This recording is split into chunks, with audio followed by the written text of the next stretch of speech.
Hello, my name is Sergeant Jim Wagner. I'm a police officer in the United States. What I'm going to do here today is defensive tactics. This is police and security defensive tactics, also for military police. What I'm going to show you are the basic techniques for surviving a conflict with a combative subject. Now, I'm not talking about a martial art here. I'm talking about effective techniques that I've learned throughout the world. Now, if you've ever been in a real fight, you'll know that you'll only use a couple techniques. That a real fight, you want to win it as fast as possible because the longer it goes, the more potential of it going wrong and injuries. So, after this, if you're not in the police business, if you're a martial artist, these are the techniques you need to win a fight. You don't need a lot of fancy stuff. When you're in a fight, there's adrenaline, there's fear, there's a lot of things going on, perceptual distortion, and you need simple techniques that are going to win a fight. And what I'm going to show you here are the techniques you need. Anything beyond this is just pure fluff, as we say, or unnecessary techniques. So let's get started and learn some techniques.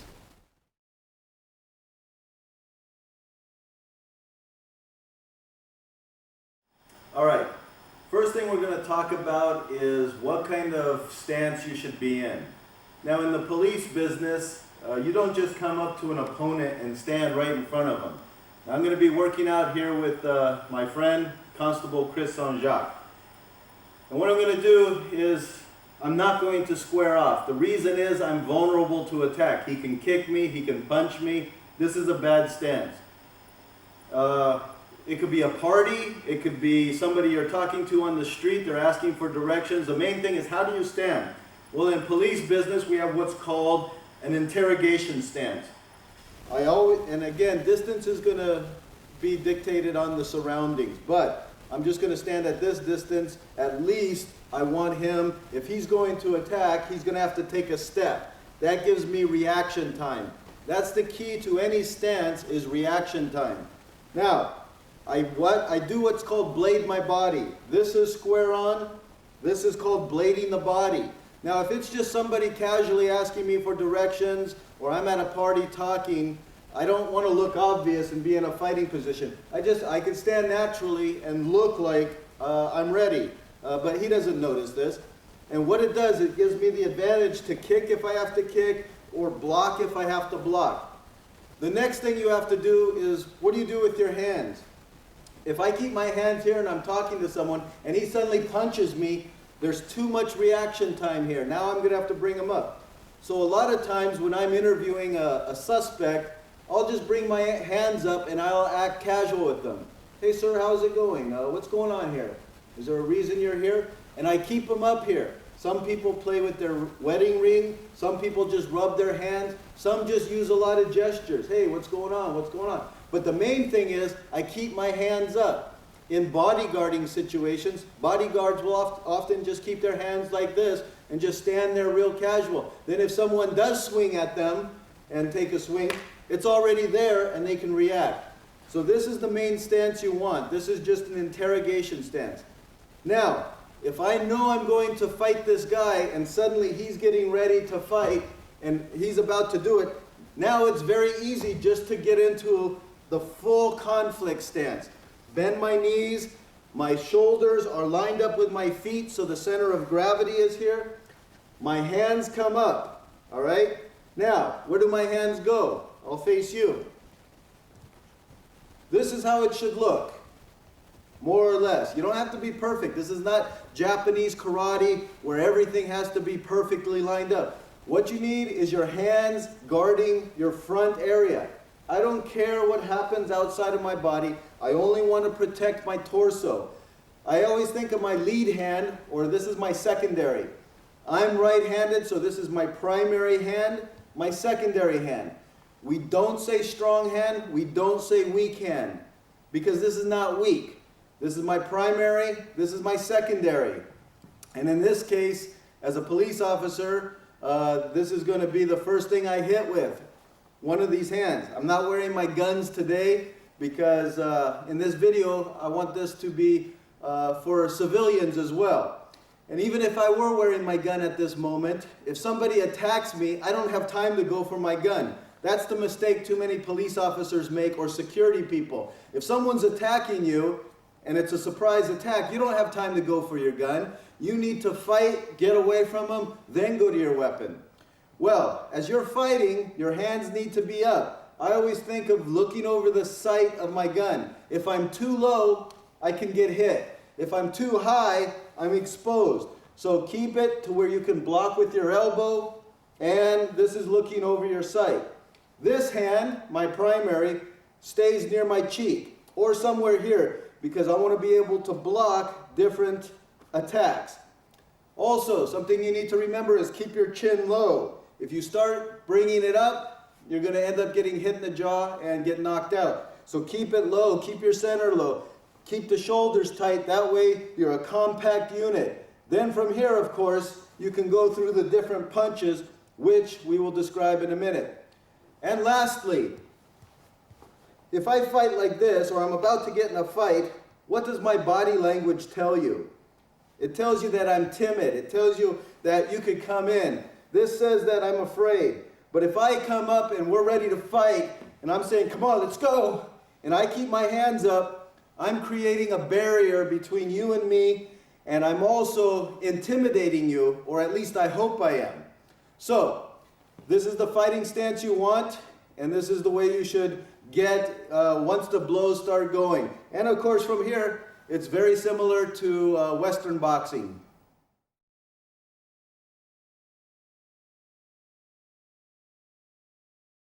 Now that you know the basic fighting stance and interview stance, we're going to talk about movement.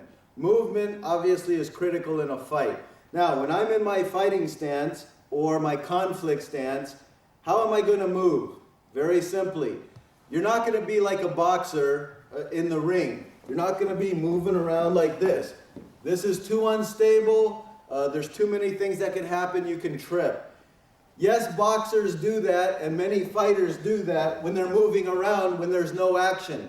But you have to remember, that is for sport. That is sport-based martial arts.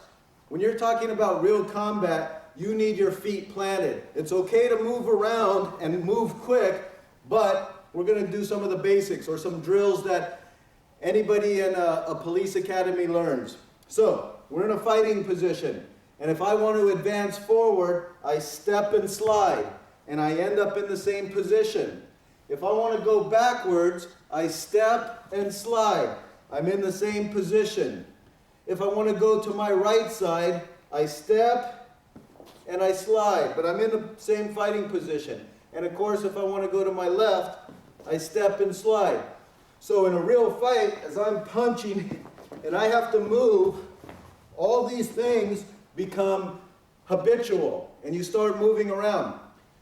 You don't want to be dancing. You want to, when you're punching, you want to be stationary, and you want to stay with low center of gravity. What do you do if somebody's coming at you fast?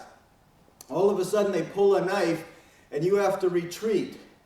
The problem is, if you run backwards, which what most people do, you might end up hitting your head. You might trip over something.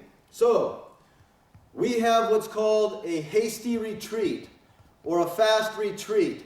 And what you do is you still step and slide, but this time you do it fast. And that way, at any moment, you can stop. And if you do hit a wall, your foot will hit first. So again, a hasty retreat is just quick steps, and then you can move out of the way. Now, let's go on further.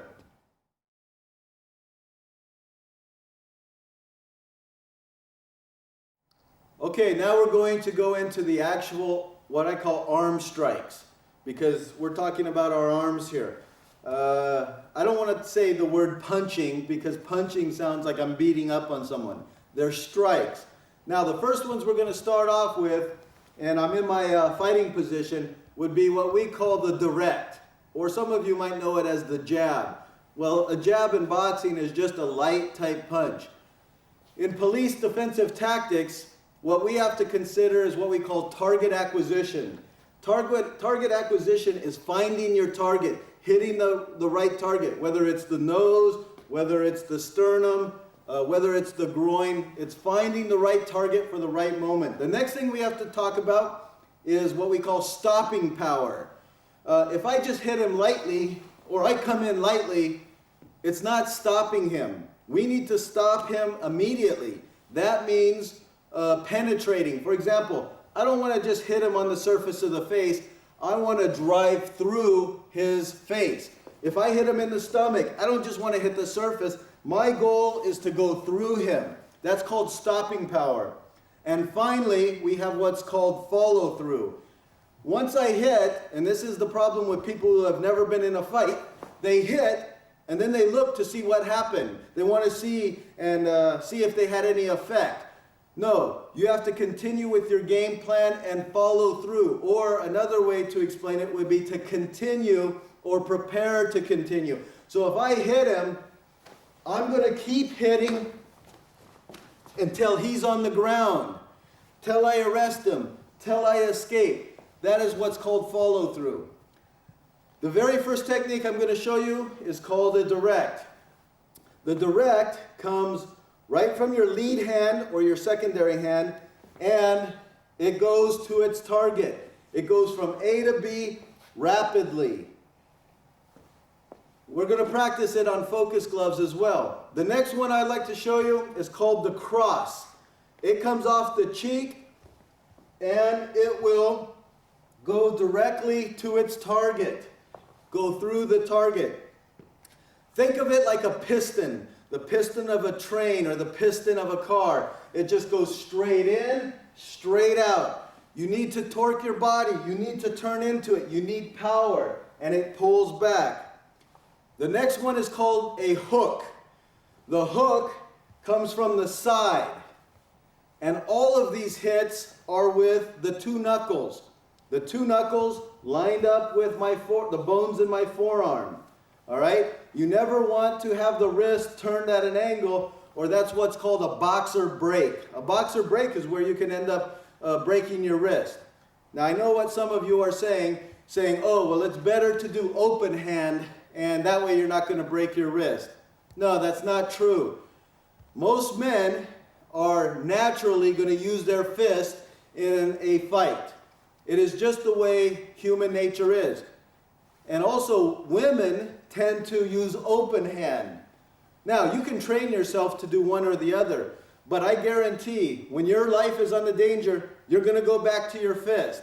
And yes, there's a possibility I might break my wrist, but, you know, my concern is not whether I break my bones or not. My concern is beating this person and winning. So, just keep your arms tight and lined up. So we have the direct, we have the cross, and then this comes from the side. Or it could be from the other side. Basically, you wind up a little bit and you hit horizontally. Or you hit horizontally, but you need to turn your body into it. The next one is what we call an uppercut. An uppercut, now some people think you swing in a circular motion. This is not true. An uppercut is where you go straight up, straight down, straight up, straight down. Just like a piston. If he's bent over, right, and I got him in the hand, I don't curl, I go straight up, straight down. That is an uppercut. Interestingly enough, a piston motion, a sideways piston motion, and an upward piston motion. Those are your basic punches. Now what we're going to do is we're going to practice those with focus gloves or striking gloves. He's going to be my trainer. I'm the trainee. I'm the one learning. He's the one that's helping me in teaching. He's going to be in the same type of fighting position I am. My weapon side back or my primary side back, his primary side back. He's going to have the glove about my face level, and it's going to be to where I can strike it straight on. The second glove is going to be perpendicular, and that's so I can do hooks and other type of strikes. Now, the main thing when you, again, punch these things or strike these things is don't just hit the surface, but think about your final target being behind the surface. That way you get the full benefit of the punch or the strike. Now, when I'm fighting or preparing for my defensive tactics here, then the direct goes from A to B. All right, A to B. Now, when I do this, I take just a little 1-inch step, all right, or 4-centimeter step, just a small step, just to get the momentum going. Go from straight in, straight back, straight in, straight back. Now, for a cross, you're going to turn your whole body into it, and you're like a piston. Straight in, straight back, straight in, straight back. When I do the hook, I'm going to come in, and I'm going to turn my body, hitting with the 2 knuckles. Straight in, straight back, straight in, straight back. There's nothing fancy about it. Now, your partner has to be with it, and he's going to stay nice and still for you because it represents the head. This represents somebody's head, and the more he stays tight, the better your training is going to be. Now, he could always lower the glove, and you could practice low hits. For example, in a real-life situation, I may be able to hit him low, and so we can do this and simulate it with the glove. Or I could do a hook, maybe to the ribs, right? And this simulates the ribs. There's nothing fancy about this. As you can see, these are standard boxing techniques, but they're modified for police work or defensive tactics. Finally, what we're going to do is what we call a backhand strike. In this case, here's an opponent coming sideways to me, or maybe they're coming behind me. The backhand, now you've seen it in traditional martial arts, like a whipping motion with the 2 knuckles. That's fine, but the problem is the back of your hand is fairly weak, and especially if I come and I hit him in the jaw or I hit my wrist, I can injure myself. Yes, it could still be effective, but it's not going to knock him out. It's going to be like a shock. So when we do a backhand, we do it with the fleshy part of our wrist, and maybe he's coming behind, and I just come around and I hit. That's all you do. Then I can even turn around, do the other hand. I'm here, just turn around, hit. Now, my partner makes a mistake because I'm not going to hit somebody in the chest with this. So if your partner's not working with you, then you say, you adjust it to where you want it. Maybe now I want to say, well, I want to fight someone his height. Keep it there. And now I practice. And now we fight. All right? So even if your trainer is not putting it where you want, work with him and he works with you. The next one we have is what we call a hammer fist as well, but this one was a backhand. This one is just coming straight down. He can turn the glove over. In this case, we only need 1 glove. And this could be any kind of situation. Maybe he's bent over and we're fighting. You know, this is life and death. Maybe he has a knife, so I hit him in the back of the spine. Or maybe he's on the ground and I hit him in the groin. It just depends on the target and the situation. So we come up and straight down, just like you're chopping wood. All right, nothing fancy to it. Main thing to remember when you're doing these strikes, and these are the only strikes I teach, is the direct, the cross, the hook, the uppercut, the backhand, and the hammer. I've seen countless fights. I've been in many fights, and to tell you the truth, I've never used anything more than those punches, more than those strikes. This is why they teach them in police academies and military, is because they're effective. And in a real fight, that's all you're going to use.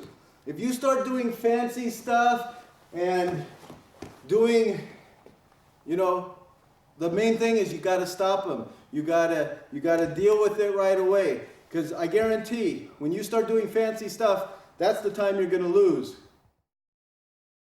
Now we are going to talk about what we call open hand subject submission strikes. What this means is, for example, if I were dealing with someone who's trying to hurt me and I'm trying to arrest them, I'm going to use my closed fist. If someone like Chris here, if I'm fighting him and he tries to attack me and I break his jaw, that's not my intention, but because I'm using a closed fist, that's obviously something where everyone will say it was justified. My command will say it was justified. If I go to court, the judge, the jury, because he's a big guy, I need to protect myself. Now let's take the same situation and think about somebody who perhaps is weaker, or maybe they're affected by some sort of controlled substance like alcohol. Now, if he's sober and he attacks me and I hit him, okay, that's me protecting myself. But let's say he's super drunk. He has too much alcohol in him and he takes a swing at me and I know it's not a serious swing and I start hitting him, guess what? I'm going to be in big trouble. Now, even though he took a swing at me, he tried to hit me, you have to take the totality of circumstances. He is affected by alcohol. And of course, people who witness this are going to say, yeah, he took a swing at the police officer, but it wasn't serious. I mean, you know, he was so drunk it wouldn't have done anything. And they would be right. So we have what's called open hand strikes. And this is when you're going to hit them, but you don't want to cause injury, or you're trying to prevent injury. Now, how we do it is we'll still hold the gloves. And the difference is, when I hit, I'm going to do it open-handed. However, most martial arts teach to drive through. Well, there's a problem with that, because if I drive through, that could still injure. That could bust his nose, that could break his jaw. So what we do, and here's the key to this, is you strike with the palm, but at the last second, you drop it. And what it does, it dissipates the energy away. It's going to hit, it's going to sting, it's going to hurt, but at the last second, it dissipates. You do a cross. You come, and instead of going straight through, you just hit and drop it slightly. Same thing with the hook. I don't go through because that's going to cause injury. Puncture an eardrum, break a jaw. But if I hit and at the last minute pull it in, it's only going to cause pain, sting, shock, but it's not going to injure them, or at least hopefully it won't. So here we are. You can still practice your combination. So if he's drunk and he's taking a swing at me, bam, bam, bam, just enough to get him shocked and arrest him. This technique can end up, well, not only saving your life, but saving you from legal problems as well. For arm strikes, we talked about using our fist, using our palms. Now what we're going to talk about is using our elbows or possibly our forearms. And then that takes care of your arm strikes. Now, the arm strikes are the same principle as your hand strikes, only this time you're using your elbow. When would you use your elbow? Obviously, you're in an extreme close combat situation where, you know, you're next to each other. You're almost, you know, chest to chest. That's when you're going to use it. You're going to use your hands, obviously, for, you know, keeping this guy away from you and keeping some sort of distance. So, you only want to use one focus or striking glove, and then he's going to back it up with the other hand, because now your elbows can generate more force because your body is much closer and your center of gravity is closer. He's still going to hold it up to about your face level. Now, I'm in my primary position with bladed, gun side back, weapon side back, primary hand back, secondary hand in front. Now what we're going to do is get a little closer to it, right? We're right up to it. We can still do many of the techniques. The first one is called a horizontal elbow. And it comes in horizontally. Now, not perfectly. It doesn't matter if you're slightly up or slightly down. As long as the punch or the strike works, who cares? It's what does the job. So, from here, always keep your hands up. Even if you're in here, you still got to keep your hands up to guard your face. So, from here, you drive through. I don't just hit with my elbow. I turn my body into it, I try to drive through. Okay? Same thing with my lead one. I could still come up. That's called a horizontal elbow. And you can practice it with your partner. You can practice it on a punching bag. The next one, he goes like this. Okay? This is called a vertical elbow. Go straight up. Okay? Maybe I'm fighting and I come straight up. You got to turn your body into it. You can't just be like this. You need to be down and come up. Come up. Come up. You can also do it closed fist. All right? Maybe I'm here. Maybe he's got a bear hug on me. And I'm here. Now I can come straight up because that's all I got. Next one. We have what's called a reverse or a rear elbow. And I'm back here and he's coming up. And yes, I can still do, this is a spinning reverse, all right? So I'm here, boom. Maybe he's bear hugging me. I get closer. I drive all the way through. I don't just stop when I hit the target. I go all the way through so I can turn into him and start fighting. Same thing if I do it from this side. Boom, strike him. We also have a rear straight elbow.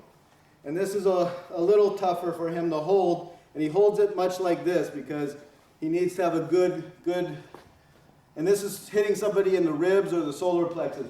And again, it's somebody who maybe grabs you. You don't just want to come up because there's no power. You reach forward and you go straight back. You go straight back. Same thing with this arm. Straight back, straight back. The next elbow is what we call a drop elbow or a downward elbow. And you're coming straight in. Just like you see the guys breaking bricks or boards with their elbow, it's the same principle. You come up, you come straight down, you use your body. You use your body, all right? When would I use this? Maybe he's bent over, right? And we're fighting, and before he punches me or something right in the back.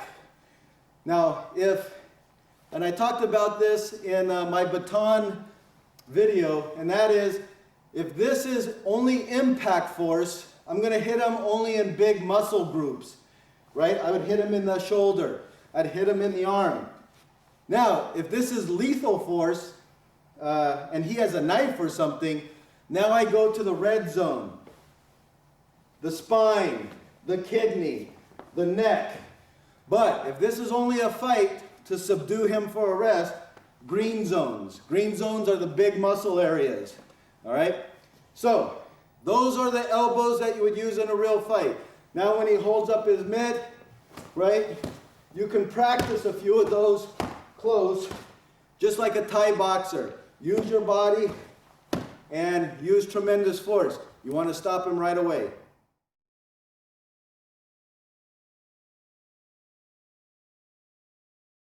Now that we've talked about the different strikes with the elbow, with the hands, we're going to talk about blocking. Obviously, blocking is critical in any kind of combative situation. You need to prevent from getting hit. When you go into a fight, you already need to plan that you're probably going to get hit, once, twice, a couple times. You already have to have that mindset. And it's always good to, once in a while, do some full contact sparring, because you got to know what it's like being hit. And I've been hit by suspects. I've been hit in training many times. And I don't like it, but I can take a punch. And I can keep going. It doesn't faze me. In fact, when you do get punched, and this is why full contact sparring is important, especially for you civilian martial artists, you want to be able to get hit and turn back and look like it never even affected you. If you do this, psychologically, your opponent thinks his punches are ineffective. I've done this a couple times in real life, and it saved me from getting beat up or killed because the opponent thought he wasn't hitting strong enough, and that gave me an additional ability to move in and take care of business. So, when you're looking at the human body, and when I'm protecting myself, draw a line down the middle, okay? Then, from the nipples upwards, you basically have two quadrants. You have 1, 2. All you have to do is think about protecting this square, protecting this square. There's nothing to it. You have 2 quadrants. From the nipples to the groin, you have the middle section. You have quadrant 2, quadrant 3. You just need to know how to block and protect that. Finally, there's 2 more quadrants. From the groin to the floor, there's 5, 6. And, obviously, I'm not going to bend down and block, but I could use my legs to block. So think of blocking as very simple. You have 6 quadrants. That's all you have to worry about. And technically, all you have to worry about is a small area between shoulder to shoulder, between your legs. And that's what blocking's all about. Now I'm going to call Chris out here, and we're going to do some drills and show you what I'm talking about. Now, if he comes overhand, let's say he's coming to, he's a tall guy, and he's going to pound me with angle 8 or 9, and if you've taken my baton or you've looked at my baton video or my knife videos, you know the 12 angles of attack. So if he comes straight down, okay, that requires an upper block, some sort of upward block. I just prefer, just like Japanese karate or kempo or taekwondo, just an upward block. That's all you need. If someone's coming straight down, there's nothing to get fancy. Now, you don't want to be horizontal. You always want to keep at an angle so hopefully it glances off, right? And as he comes down, you counterattack. If he tries the other hand, right, and he's coming down hard, nothing wrong with, maybe I don't want to use this hand. Maybe I want to have my elbow up there. Any kind of upward block. Now, if he comes in towards quadrant 2 here, right, you have what's called an inside, an outside block, outside high block, because it's coming into my high quadrant. You can do a sweeping motion, or you could just do a blocking motion and force to force, all right? Now, it's usually recommended that you use your lead hand or your secondary hand because he's here. And if he tries, and of course you can move back, there's nothing wrong with that, but if you do block it, you have an outside. The reason we call it an outside is because it's moving away from you. If he throws this one, we have an inside block. Nothing fancy. You could do it with your fist closed, or you could do it open. I prefer just to keep my fist closed because that's the way I fight. And then I can just block it. So this would be an inside and now an outside. Very simple. If he comes in my middle section, right, I could block with my elbow, or I could use my fist, or I could use my arm. All right? The only difference is now, because he's going low, my hand is pointed downward. If he comes up a little higher, my hand will be pointed upwards. For an outside block, I might use my elbow, my shoulder, right? I might block coming outward. Makes no difference, however you block it. If he goes for maybe my groin, right? Down block. We had the up block up here. Now we have the down block. He comes in the other hand, down block. With the open hand, with both hands. Makes no difference. So here's what we got. We got the upward block. We got an outside block. We got an inside block. We got outside, inside. Downward block. That's it. Anything more than that is getting too fancy, too complicated. Now, there is times where you need both hands. Let's say, again, he's a very big guy, and he comes in really strong with a punch. Then I might use both hands to try to block this thing, right? Or I might try to push it away. Don't think of anything fancy, all right? Now, what we're going to do is a little exercise. And he is going to try to punch me, strike me on the nose, on the tip of the nose, just to start this drill. He's not going to break my nose, but he's going to try to tap it so it's realistic. And if I get hit, I'm not going to hold it against him. My ego's not going to get in the way. I'm just going to block. And so we're just going to move around, and as he comes in, I try different blocks.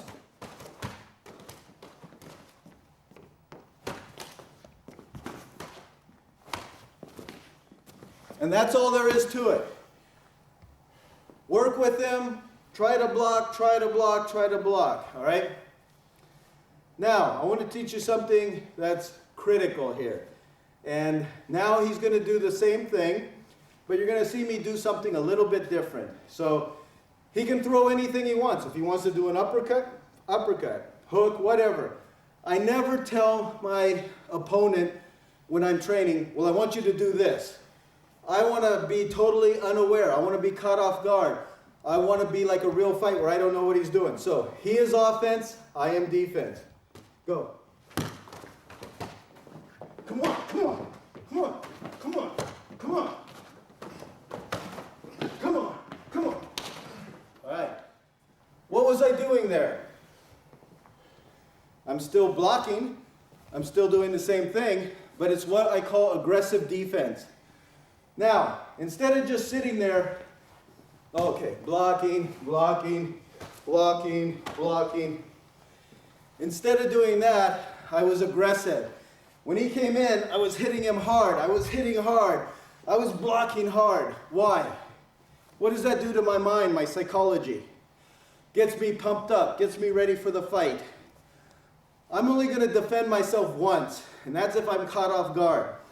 If someone ambushes me, or does a surprise attack, or it comes from the side, well, you can't help it. You have to defend yourself. However, doesn't mean you have to just block and wait for your turn. It means you block hard. You're aggressive. And once you do that in your mind, you're ready for the attack. When is the attack? The attack is immediately. And once I begin my attack and I start fighting him, there's no stopping until he's arrested or until he's on the ground and I'm running away from him. That's when it stops.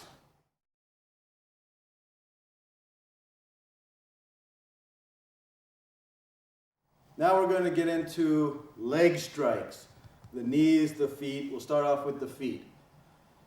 Striking with the feet, obviously the legs are very important. They're strong muscles. You're strong. You're stronger than your arms, obviously. And in police work, we believe in kicks. Again, when I was in the police academy, we did kicks. When I was in counterterrorism school, we did kicks. When I was in FLETC, the Federal Law Enforcement Training Center, we did kicks. We learned kicks because kicks are effective.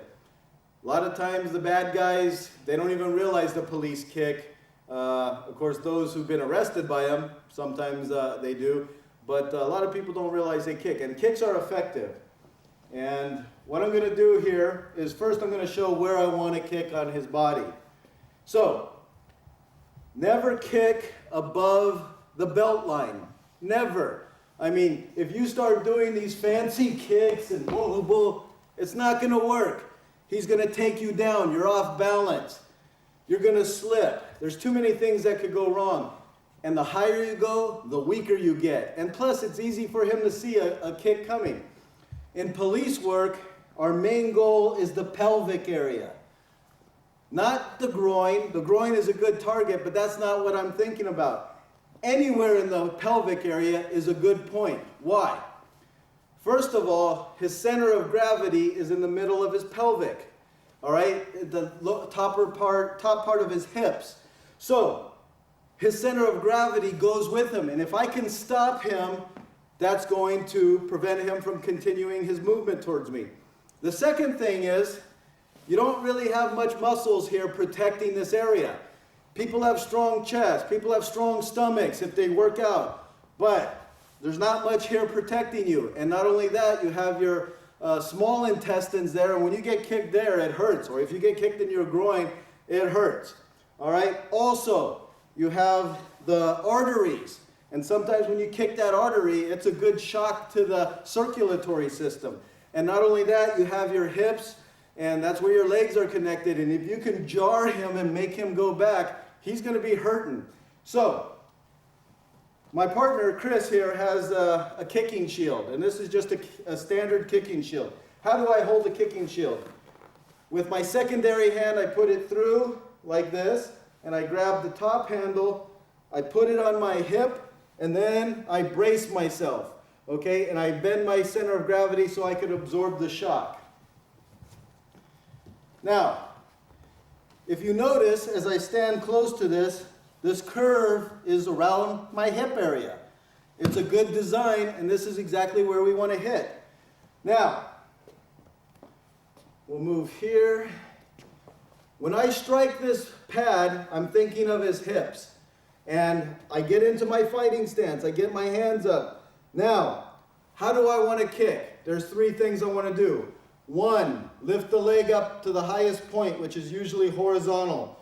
Two, I want to drive through my target.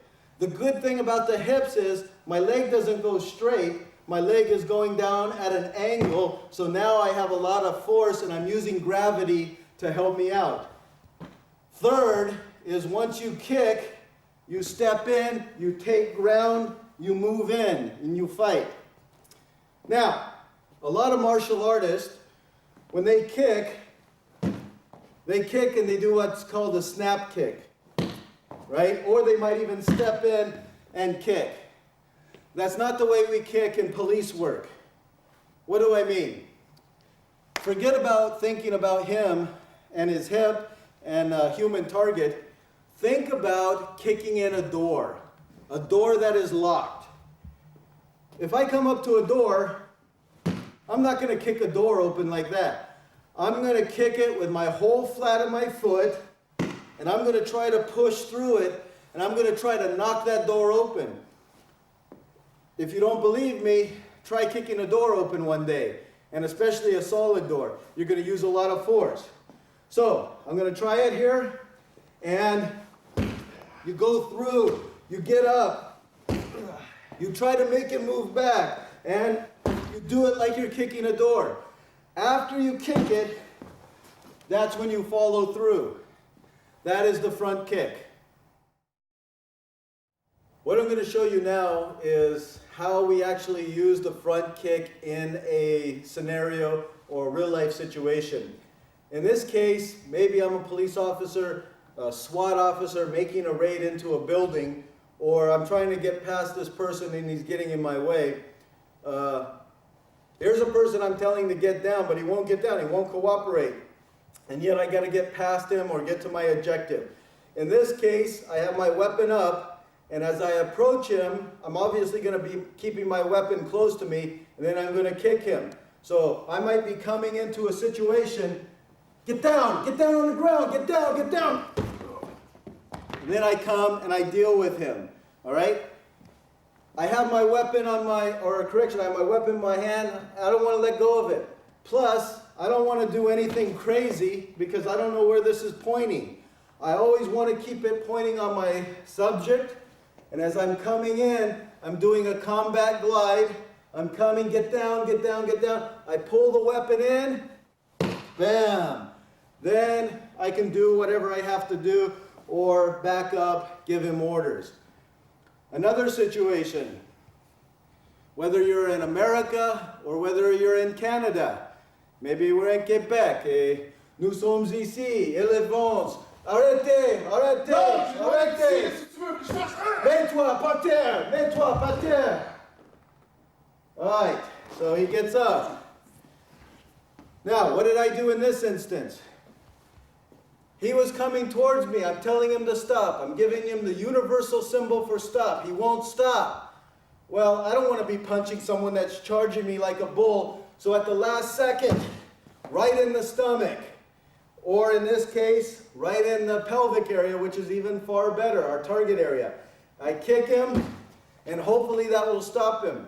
If witnesses say, we saw the officer kick him, at least they're also going to say, he was also giving the universal symbol for stop. He was yelling commands. He had no choice. He tried to stop the subject. So that's how you do it with someone who's advancing on you, and then the other one, you're advancing on them. If I'm not with a weapon, it's the same principle, except my hands are going to be up. The next kick we're going to demonstrate is what I call a diagonal kick. We did the front kick, which goes always try to use your rear leg to penetrate. Now what we're going to do is a diagonal kick. Maybe he's blocking with his hands or something, and you go for the thigh, you go for the knee. All right?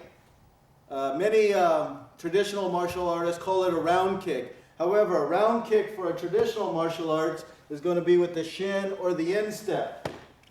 In police work, we never do this. It's crazy. Because if he suddenly brings his knee up, I'm going to break my shin. I'm going to break my knee or something. I'm going to break my foot. It's crazy. What part of the foot do I use? I use the ball of my foot.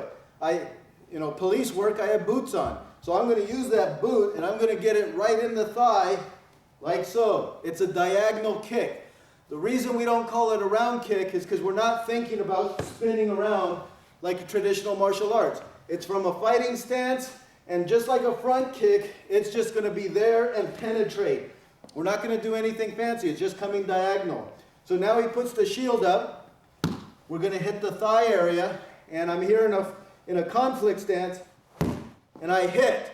But of course, I hit, and then we're going to come in and do a takedown or do an arrest. So just come in, hit with the ball of the foot, step in. That's all you need to do. And that's a diagonal kick. The next kick is called a side kick. And again, a lot different than the way most traditional martial artists do it. For police work, we're not going to do anything fancy. Again, we're here to survive. And my target area is not going to be the pelvic. It's always going to be the knee and below. The only time I'm ever going to use a side kick is if I'm dealing with someone or I'm trying to arrest someone and someone tries to attack me from the side.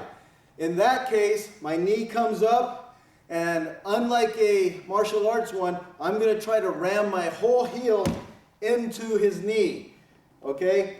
And then drive through. Now, the reason he is leaning down is because if he stood up, even in training, I could end up hurting him, injuring, breaking the knee, who knows what. But now he has his whole body there. But also, he's somewhat vulnerable, so you have to make sure your focus is very good.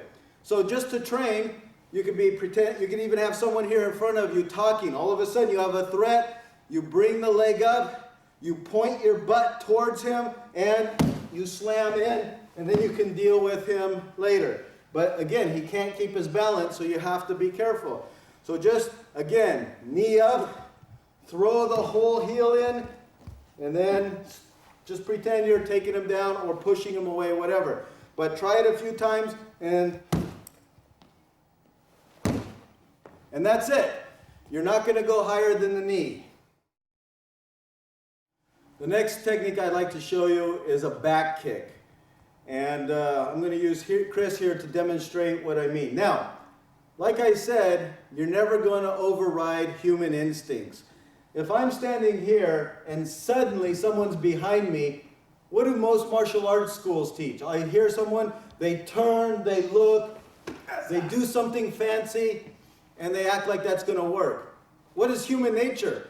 Human nature is if someone yells, "Watch out!" That's what human nature is. You go like this. Or if you see something coming, that's what I do. You can't stop it. You can't help it. So you're not going to end up turning around doing a nice kick. It's just not going to work. So go with your instinct. So if all of a sudden I hear something or see something, just do what you normally do.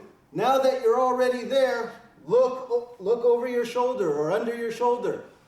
If he has a stick or something, and he swings slow, and all of a sudden I look, I'm going to get hit in the face. This is going to be over. In real life, I'm going to go like this, and he's going to swing.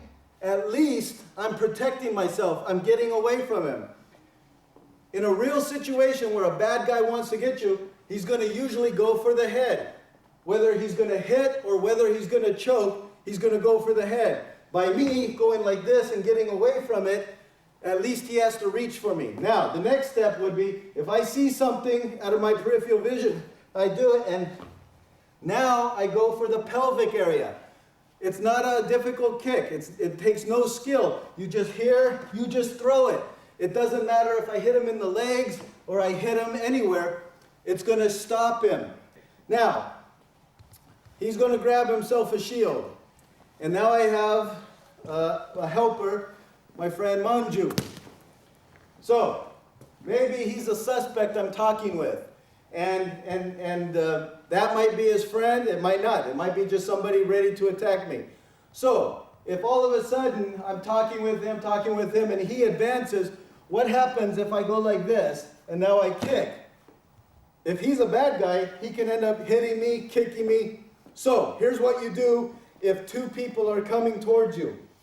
If all of a sudden I'm talking with him, I see him, I push him away, I kick, and now I get away from them. Now I keep them off this way. So again, let's try it again. I'm talking, sir, you need to go sit down. And then get away from them and keep them away. If he gets close, or maybe he's too far away, and he's coming, and you see him coming, now you don't have to be so violent. Now you can just kind of, hey, stop, stop. Okay, that's how you handle this kind of situation. So now we practice it like kind of real life. He's back, and I'm talking with him. Now I hit hard, and I keep trying that a little bit. This is a good exercise for you to try. If you want to do one more thing, this time, he's going to try to hit me, actually try to hit me, but light. Even though this is rubber or foam, he's going to come up and he's going to try to hit me. Now I have a real threat. Now, even though this is training, a part of me is worried that, uh-oh, this is going to hurt. That's good, because now you simulate real life even more. So I'm talking with them, and you notice I keep my hands up. That's exactly what you want to do, and this is a technique you can do for your defensive tactics in your police department, your academy, or even your dojo. Next technique I'd like to show you when it deals with leg strikes is what we call a heel stomp. It's exactly that, you stomp with your heel. Now on my subject here, whether I'm trying to arrest him, grab a hold of him, a good target is right at the top of the foot. Not always my first choice, but you never know. It's a possible. Maybe if someone's drunk and you want to, tell them to quit struggling with you, you hit them. Also, that brings up a good point. Whenever someone's struggling with me, as a police officer, I tell them, stop resisting, stop resisting. Why do I do this? Because I want other people to hear this and my own fellow police officers. I don't want to be accused of beating up somebody. So even if I am hitting him, stop resisting, stop resisting. That way it shows that I was trying to stop him verbally. I don't want to use force if I don't have to. Now, you got to remember that could break somebody's bones. So it depends on the situation. If you're in danger, yes, if you break bones, too bad. Now, what about if I don't want to hurt him? Maybe he's just drunk. Maybe he's just trying to pull away a little bit, right? I could do what's called a heel scrape. It's like the stomp, but now with the edge of my boot, I scrape his shin and I go straight down. It's going to hurt and you're going to feel pain. And that's just enough, like I said, for his oda process. Now he feels it. Now I quickly try to arrest him while he's thinking about it. All right.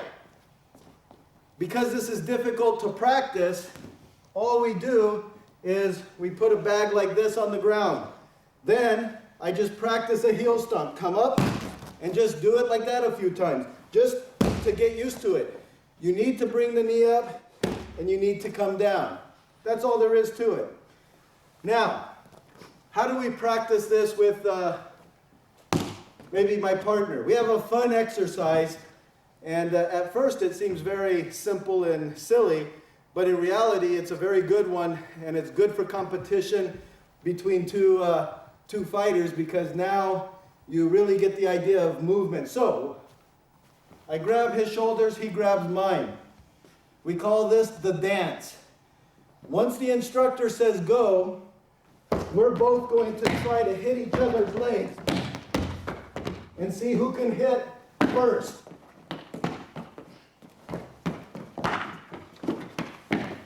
All right?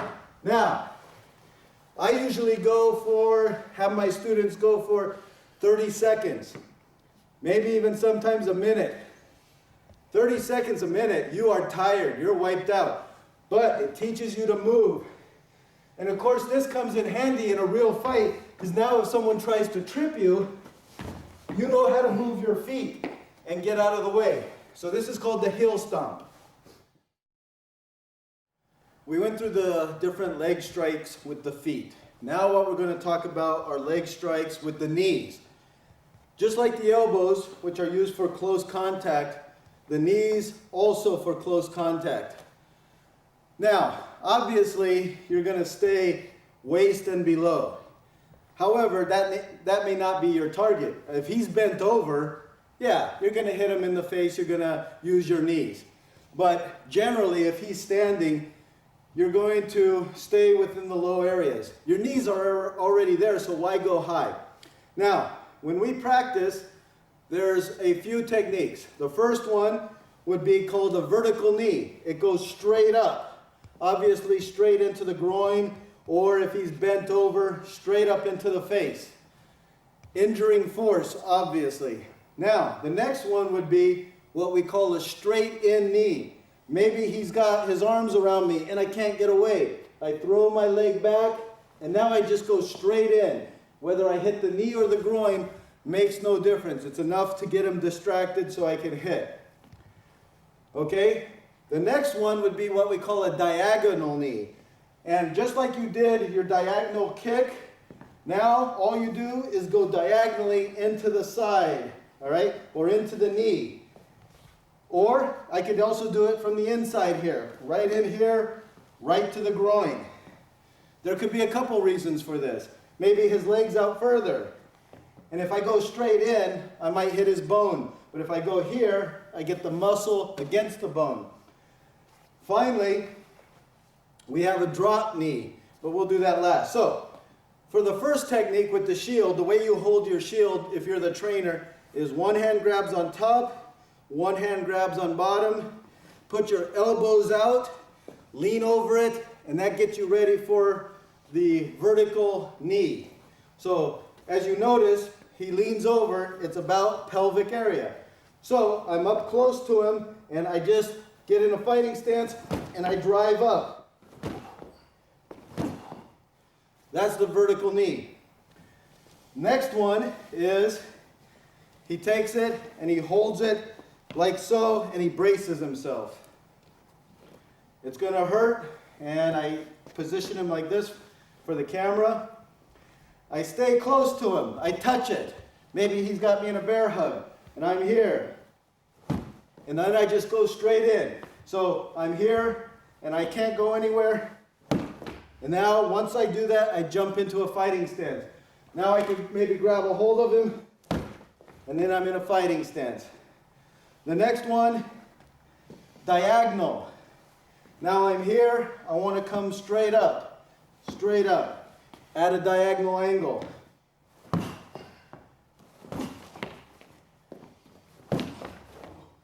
And of course, you could always kick, push off, escape. Finally, we have what we call the drop knee. I put this down here. What does this do? Well, this simulates his body. Maybe I took him down. Maybe I tripped him. Boom. Now you take your knee and you go onto his ribs, pelvic area. If it's lethal force, where you got to stop him because he's going to kill you with a gun or something, you may even drop down on his head and do that. Now, where does this come in handy? Let's say I took him to the ground, right? And he's on the ground. Now, I could always put my knee right here. I don't have to jump up. I could just do this to control him and then get him into, right? Use my knees to drop on him. This is where it comes handy, and then I can start trying to arrest him somehow. Roll back over. Now, if I take him down, right, and he is a very big guy, and he's going to get up and hurt me, then I could come up and right into the ribs, just drop him. If he was trying to kill me, now I could go right into the head. So that is the drop kick or the drop knee. And that's the only knee techniques you need. Vertical, straight in, diagonal, drop.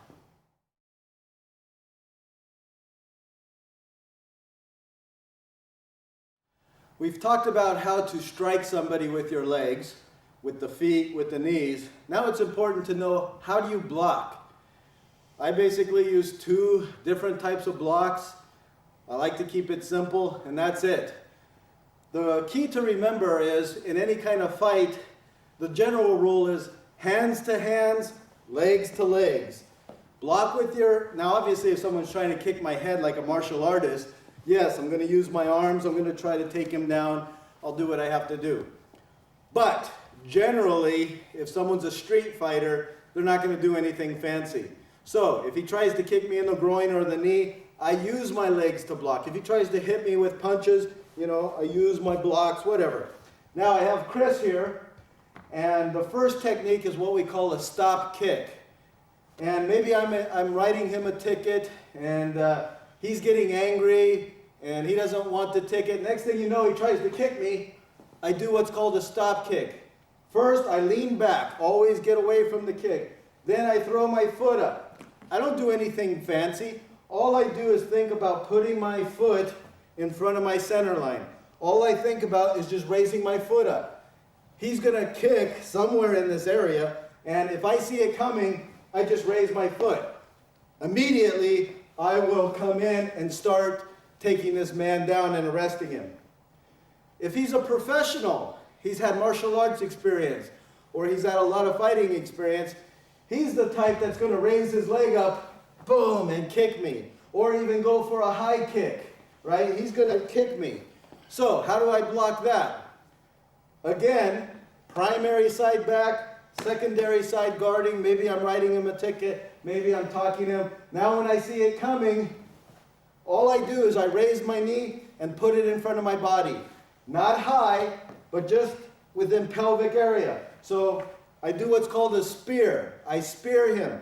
I keep my leg tucked, and somewhere he's going to hit. So now he's going to try to kick me as I talk to him. Right? He might push me off balance. So that's why, as you do the spear, you lean into him because you're going to attack him. You don't want to block and then get away from him. You want to, as he's coming in, you want to now, again, stop his OTA process. So, the first one, stop kick. Second one, stop knee. That's all there is to it.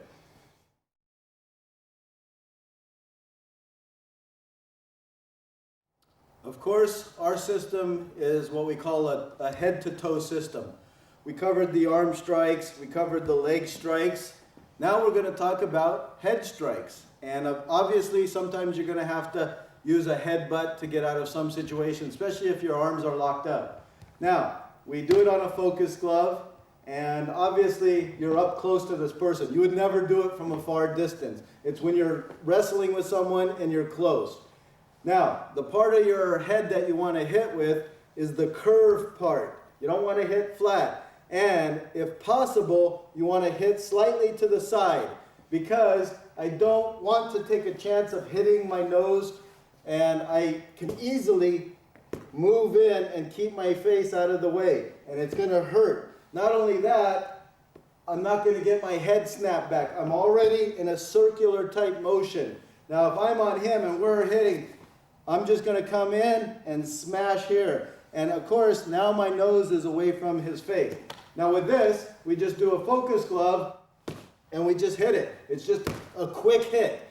Now, how many of these can I take in practice? Well, you know, after about 10, you're going to have an extreme headache.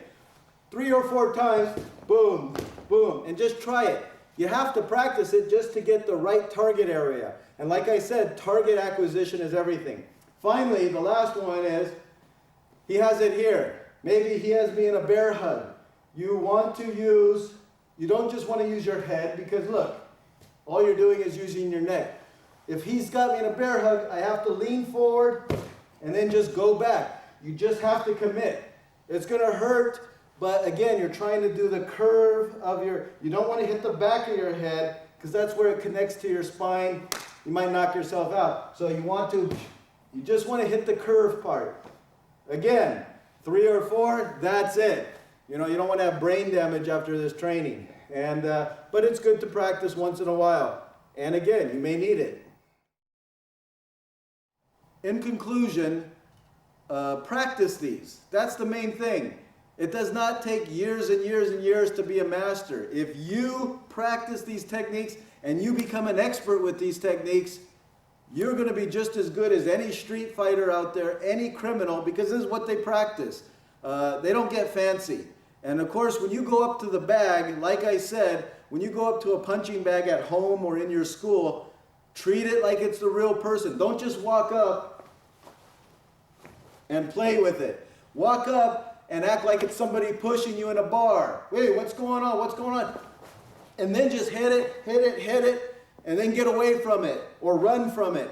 The more you do this, the more mentally you prepare for combat, or in this case, police defensive tactics.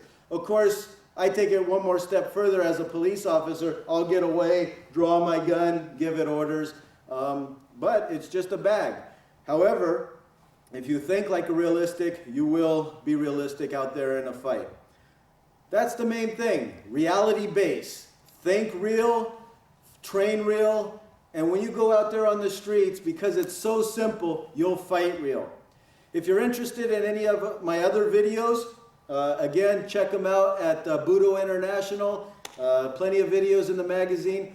Or if you'd like to see what I'm doing directly, just get on my website, www.jimwagnertraining.com, and you'll get a lot of good information. Until then, stay safe.